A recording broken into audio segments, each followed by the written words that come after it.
Hello everybody and welcome back to the channel. Today we're talking about the second half of Mobile Suit Gundam Thunderbolt, specifically the compilation movie version called Bandit Flower. That happens to contain content from the final 4 OVA episodes.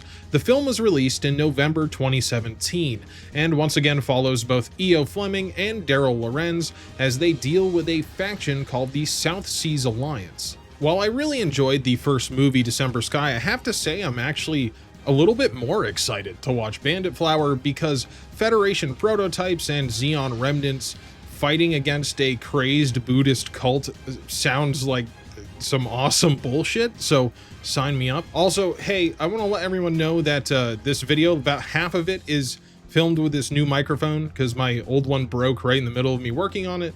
So if you hear any difference in how the audio sounds, that's why. I should also mention that Thunderbolt, both the manga and anime adaptation, are considered non-canon to the official Universal Century timeline. I forgot to mention that during the first video, but it's something that should be said, mostly because the stuff that happens in Thunderbolt is pretty crazy by the standards of the 1 Year War. Mobile suits show up before they're even invented, along with tech that shouldn't exist yet, which is all fine in my opinion because the goal of Thunderbolt has never really been to slot itself nicely into the 1 Year War time period. It's way more concerned with just being generally awesome and playing by the rule of cool.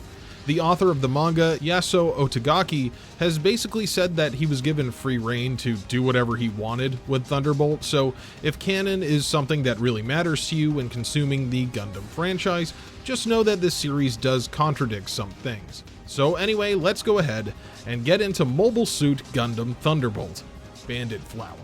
Gundam Thunderbolt Bandit Flower begins with a kid watching over the body of a deceased woman wearing a strange cylindrical pendant. He muses over what makes humans different from any other animal. We never stop moving forward, and we never stop innovating. It's a calm and spiritual opening that quickly devolves into the chaos of the Battle of A Baoa Qu. A lot of the footage of that battle is the same stuff that we saw at the end of Thunderbolt. Ensign Daryl Lorenz almost dies due to the flubbed response of his mechanical limb, and the ship holding Federation pilot Fleming crashes, allowing him to escape and rescue his former crew. But along with the old footage is some new footage as well. We see Bianca Carlisle, a Gundam best girl and GM pilot for the Federation, tangle with and ultimately destroy a Big Row mobile armor and remark that that was number 8. So apparently she's a pretty great pilot. Bianca pushes into the Zeon base alongside Lieutenant Creed and his mobile suit squadron, finding a production line of the advanced mobile suit Zhang and recovering Zeon's newly produced device, the Psycho Zaku. While the reused Psycho device that was installed in the Psycho Zaku of December Sky required the mobile suit to be hooked directly into the pilot's cut-off limbs, the Psycho Zaku directly reads the pilot's brainwaves. After the battle, the Federation ball units clean up the debris and recover the dead, all accompanied by a kind of creepy chanting layered with discordant electronica. Bodies are burned in a mass ceremony by a religious sect bearing a very recognizable symbol. I don't know what the Locust Horde from Gears of War is doing in the Universal Century, but a Gundam killing evil mole people does sound kind of fun. Months after the 1 Year War, Federation transport ships carrying a new Gundam prototype engage Zeon soldiers in a dogfight over the ruins of Sydney, Australia. Lieutenant Barclay and his core fighter really give these Zeon fighters a run for their money. Also, I like how the core fighters transform, but I would absolutely blow chunks with how fast that cockpit whips around from upside down. That would probably be fine in space, but in atmosphere, my helmet would be a fishbowl full of whatever I had for breakfast. I think the biggest draw of this show, for me in particular, is the time period in which it's set. Bandit Flower takes place in the post-1 Year War, pre-Titans and Grips War time, where a severely weakened Federation is still attempting to deal with the entrenched remnants of Zeon. It's an interesting part of the Universal Century that I think would be fun to explore more beyond the OVAs set in that time period. Daryl Lorenz is part of the Zeon remnant still fighting on Earth. Daryl, along with Fisher Ness and a few other survivors of the Thunderbolt sector, are seen as the real deal. The other Zeon pilots have emblazoned their mobile suits with a Death's Head logo that includes the initials D and L, both for Daryl Lorenz, who they see as the heroic pilot of the Psycho Zaku, and also to remember the Living Dead division. Along with Daryl and Fisher is a young Zeon soldier named Billy Hickam, a pilot that is incredibly ruthless and effective, and is also rumored to be a new type. Billy takes a particular interest in Daryl due to his combat abilities and believes him to be a new type as well. The Zeon crew we see making preparations on Earth are here for one reason: to recapture the reuse Psycho device that was thought to be destroyed at the end of December Sky. Both the Zeon Remnant forces and Federation are planning operations against a faction known as the South Seas Alliance, an autonomous government that controls parts of Asia and is now vying for complete independence from the Federation, much like Zeon did before the One-Year War. When that area was heavily damaged during Operation British, the operation where Zeon dropped a colony on Earth, the population came together through religion. Apparently 90% of the people living in the SSA-controlled areas practice Nanyang Buddhism. I'm sure I'm pronouncing that wrong. However, a dangerous sect has formed, the Levan Cult, and formed an army of warrior monks that are willing to fight and die for independence with great conviction. With the stage set, we see the EFSF Spartan, a white base style mobile suit carrier, descend into Earth's atmosphere. Bianca excitedly unstraps herself from her jump seat and looks out the window, excited to be on Earth for the first time, and also to crush any enemies that are presented before her. Her awe of the planet is cut short as a small Zeon shuttle dives at them from above in an attempted kamikaze attack. The shuttle evades incoming fire from the Spartan and almost hits its mark, but the ship is saved at the last second by the arrival of a new prototype mobile suit, the Atlas Gundam.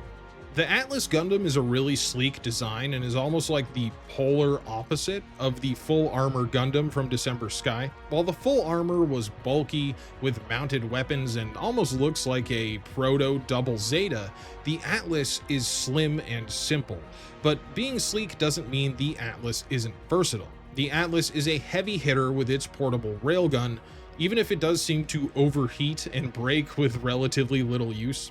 Beyond that, it has a waist-mounted sub-leg system that acts as boosters to enable the Atlas to move freely in space and underwater. These things are pretty cool too. I mean, they look like rocket skis. The Atlas lands aboard the Spartan, and Cornelius down in the hangar realizes that the pilot is listening to a wild jazz tune. This can only mean one thing. E.O. Fleming, former pilot of the Full Armor Gundam, has been tasked with supporting the Spartan as a Gundam pilot once again. Bianca looks over a group of RGM-79s. When asked if she's jealous of the new offshoot of GM, she says nah, they're just fake Gundams anyway, which they pretty much are, just GMs with a Gundam head slapped on it. Marketing, I guess. Besides, Bianca pilots the Gun Cannon Aqua, a specialized mobile suit specifically designed for underwater combat, which we will soon see is a pretty important aspect to the mission. Bianca comments that EO has good taste in music, sparking a mutual attraction between the two due to their shared love of jazz and giant killer robots. It is nice that EO has someone in his corner besides his good buddy Cornelius, as the rest of the crew seem to have mixed feelings on him. Some see him as a heroic pilot, some think he's a cocky idiot that will get them all killed, and others call him a coward who used child soldiers as a shield during the final battle in the Thunderbolt sector. But Lieutenant Creed tells everyone not to worry about it, as EO will face judgment someday soon. Commander Monica briefs the crew on the Spartans' objective. While they have been fighting off the Zeon Remnant after the end of the One-Year War, the South Seas Alliance has made its bid for independence and has somehow acquired the Psycho Zaku. While they have to deal with the SSA, they also have to worry about the Zeon Remnant that is also trying to get the mobile suit back, and we see them heading somewhere with a bunch of amphibious mobile suits. The Spartan heads toward South Seas Alliance territory, but instead of taking the obvious path there, they attempt to stay hidden by going through Antarctica, giving the crew some time to hang out. Io and Bianca put on a whole-ass jazz performance for the crew while the movie shows some scenes from the battles in the Thunderbolt sector. They put on a pretty good show with just a drum kit and keyboard, and I gotta say Io's a pretty damn good drummer. We cut from that pretty upbeat scene to possibly the saddest scene in the entire movie, where a Zeon soldier named Lieutenant Bull is mourning the death of his infant child. He breaks down while explaining how he pulled his infant baby's body out of a pile of rubble while looking at pictures of his formerly happy family.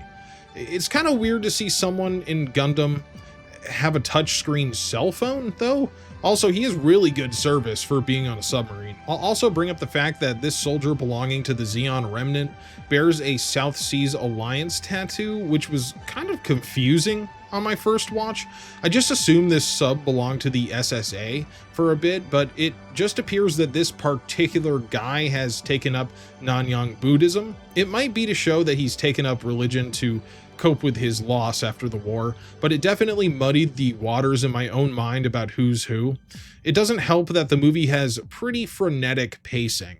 Not as much as December Sky, since Bandit Flower is a bit longer, but it still has to cram a lot into its runtime. While traveling through Antarctica, the Spartan encounters the Zeon Remnant submarine among a field of icebergs. The Federation forces not only have to deal with the danger of enemy mobile suits, but also the possibility of being crushed by the shifting walls of ice. This battle and Bandit Flower in general put a big spotlight on the amphibious mobile suits of Mobile Suit Gundam. The AK guys and Zagoks, and even a big specialized GOG show up, and it's nice to see the lesser used suits get some screen time. Underwater combat is a big part of Bandit Flower, and while that isn't something totally new to Gundam as a whole, it definitely stands out as a unique piece of the movie.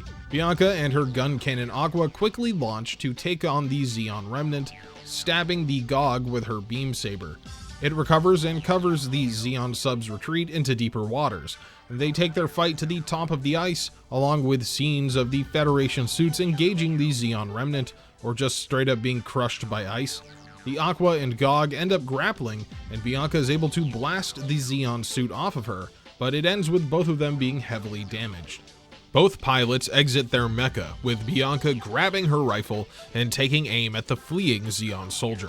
Before she can shoot him in the dome, Zeon mobile suits appear to crush her. It's a real "he's right behind me, isn't he" moment.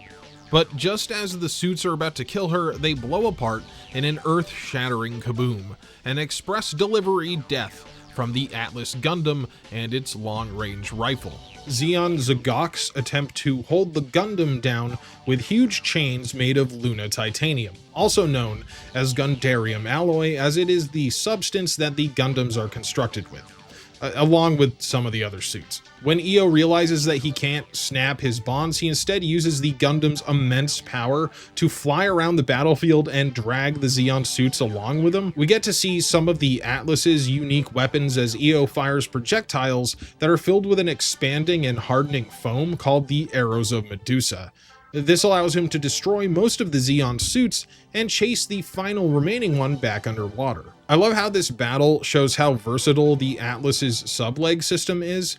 We already saw it being used to maneuver at high altitude, but now it's being used as skis and a sled and even a shield. After blasting the Atlas with a big energy beam, the Zeon submarine sends out Lieutenant Bull, the soldier who follows the teachings of the SSA cult, in the mobile armor Grublo. The crab-like armor grapples the Atlas and fires a close-range energy burst, but Io is able to get away just in time at the cost of his sub-leg unit. He destroys the Grublo with his beam saber. Not a very long fight for old Lieutenant Bull, I must say, but without his sub-leg system, Io is in a lot of trouble as the Atlas begins to sink lower and lower into the ocean. The Gundarium armor even begins to crumple from the immense pressure. Io is a fast thinker and ignites a beam saber and sends himself rocketing back towards the surface, but it isn't enough to get him there. Just as Io is about to accept death, Bianca and the gun cannon Aqua grab the Atlas's hand and begin to pull him to the top of the ocean in a giant mecha embrace. It's the most romantic thing I've ever seen two giant robots do. We catch back up with Daryl and his upbeat pop music as we see him hanging out with Professor Carla in a forest. However, this forest is artificial and staged aboard a Zeon ship, and Daryl's relationship with Carla is very different than it was in December Sky. The ordeal that Carla went through in the previous film has left her with the mind of a child, which is a small improvement from being completely catatonic. Having Daryl around appears to stabilize Carla, and the remnant scientists believe that through careful planning and therapy, Carla could recover her original memories and personality. It has to be hard on Daryl, though, spending time with the woman he loved as her surrogate father. Bandit Flower really drives it home as well, as we see the shot of a young Carla holding her father's prosthetic hand, contrasted with her holding Daryl's mechanical limb now.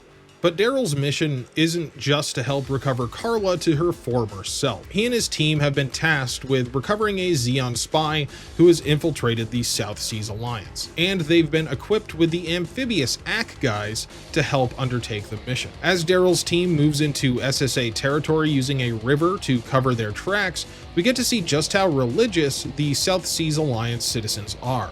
The Zeon spy, a guy in a cool hat that is super inconspicuous, moves through a city full of people that all stop to pray. It really drives home just how much of their population takes their religion seriously. The squad subdues a small village, except for one kid that runs off.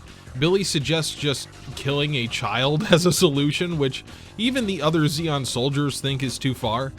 But the kid gets away and fires off a signal flare, drawing a bunch of SSA mobile suits down on their location. This breaks out into a destructive fight in the thick of the jungle, and an opportunity for Billy to put his rumored new type powers to good use. Billy uses his extra senses to tell his squad mates where to fire into the dark jungle, and I like that they don't really trust his new type powers. In fact, they kind of show some contempt for having to rely on them at all. Despite being on the back foot for the entire fight, the Zeon squad do achieve their main objective, as Daryl retrieves the spy in the middle of the fight. They then have to retreat through the sunken ruins of a city while under fire from the SSA units. As Daryl comes to a choke point of collapsed structures, Billy looks on in eager anticipation, wanting to witness Daryl's fabled skill in person. While Billy does display his new type powers in Bandit Flower, he seems to downplay them as fairly pedestrian compared to the stories he's heard of Daryl, and he wants to see if Daryl is what he would call a true new type. Daryl fires this cool energy net that disrupts enemy fire and forces the SSA mobile suits to get close to him. This energy field was also used earlier in the movie and is a really neat idea, and it's just one example of the creativity that the writers and artists were allowed to employ on Thunderbolt. I mean, if you're tired of Gundam shows that seem to default to one-hit kill beam weapons, this one has a ton of variety between the two factions. There's the energy net, the Atlas's paralyzing arrows, and also all of the underwater weapons like the gun cannon Aqua's torpedoes. The tech in this movie is definitely interesting and creative. Daryl pulls off a daring move where he grapples one of the enemy suits while piercing it with his dart gun, which then causes it to crash into his other pursuer and explode. It's a pretty flashy move. This convinces Billy that Daryl is a real new type. Now that they're safe for the moment, the Zeon spy reveals to Daryl that the SSA don't just have the remains of the Psycho Zaku, but also one of the scientists behind the reuse Psycho device technology, JJ Sexton. So not only do the South Seas Alliance have the remains of the technology, they have the ability to reproduce and even improve upon it. Man, I never trusted Sexton after seeing him pitch a wounded man out of an escape pod to save himself. While Daryl and his Zeon remnant squad are extracting their embedded spy, EO and the rest of the Spartan's crew run into some trouble of their own. As it turns out, approaching SSA territory from Antarctica didn't really serve much purpose, as the ship is confronted by enemy forces pretty much as soon as it enters their territory. When asked what the Federation ship is doing inside their borders, the Spartan's captain tells them that they're hunting down the Zeon remnant and to get the hell out of the way, but the SSA forces don't buy it. EO and Bianca are currently benched due to the damage that their mobile suits sustained in the last battle, but when EO hears the voice of the South Seas Alliance commander, he can't bring himself to sit the battle out. It's a voice from his past and none other than his former captain and love interest, Claudia Peer. When all hell breaks loose between the Spartan and the South Seas Alliance, Io and Bianca join the fight, with Io piloting a GM ground type and Bianca flying around in a Corvette booster. We actually see the crew's opinion of Io improve when he helps them fight off scrapped together mobile suits on the Spartan's deck, and they remark at how skilled he is to be doing this in a GM made for ground combat. I love Io clearing the deck of enemy suits while shouting "no religious solicitation." What a fucking shitter, dude. After helping them clear those enemies away, Io and Bianca search the battlefield for the Dodai aircraft containing Claudia, systematically going from craft to craft and blowing them up. We get some pretty great banter between Io and Bianca too, like her calling Io a selfish prick, and Io nicknaming her Footstool. But no matter how much they bicker back and forth, they still make quite a team and are nearly untouchable until they finally find Claudia. But before Io can literally rip her out of the Dodai, he's hit by a goof's electrical wire and has to be saved and brought back to the ship by Bianca.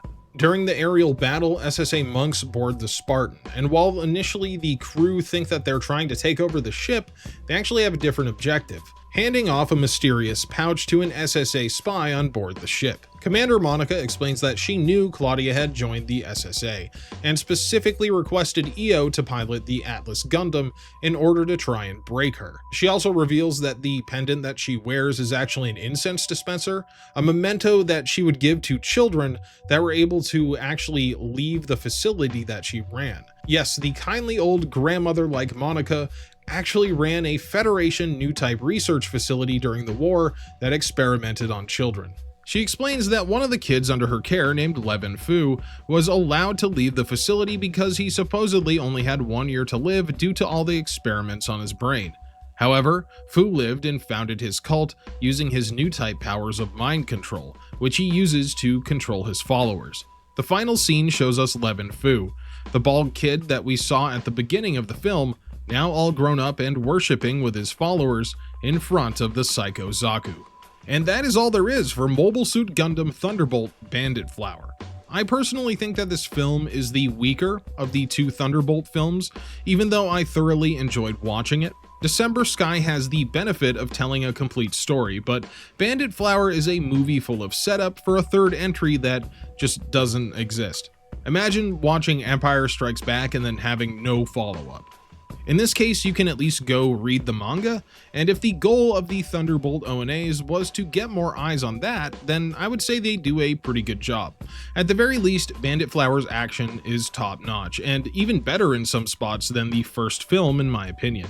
However, it does lack the character work of December Sky, which really struck it out of the park with the interactions and contrasts between Io and Daryl. I will also say there are aspects of Bandit Flower that I find kind of confusing, particularly when they have certain characters be followers of the cult, but not part of the SSA. Lieutenant Bull had a whole-ass Levan Cult tattoo, but was still part of the Zeon Remnant, and I guess that could be because he was being mind-controlled as a spy or something, but in the moment it does make it a little confusing on who the Spartan is in a fight with.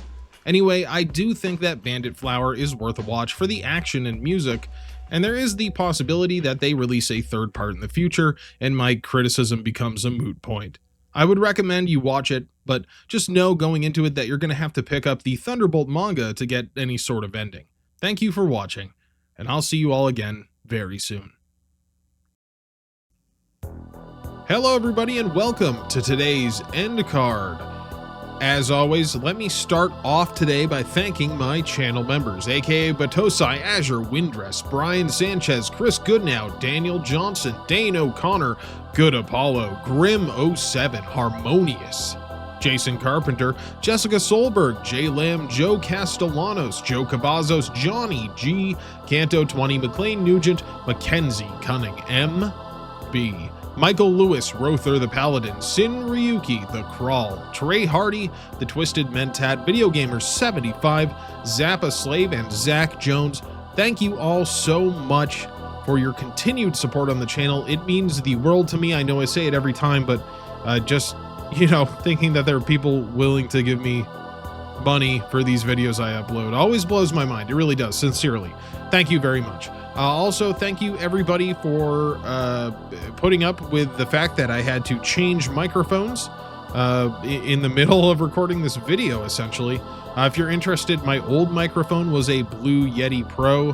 My new microphone is a Shure MB6, which actually I think sounds better. I've certainly, after messing in their mixing program that comes with it, I like it a lot better and think it sounds pretty good. So this will be the microphone we will be using for the foreseeable future until I want to upgrade to an XLR setup.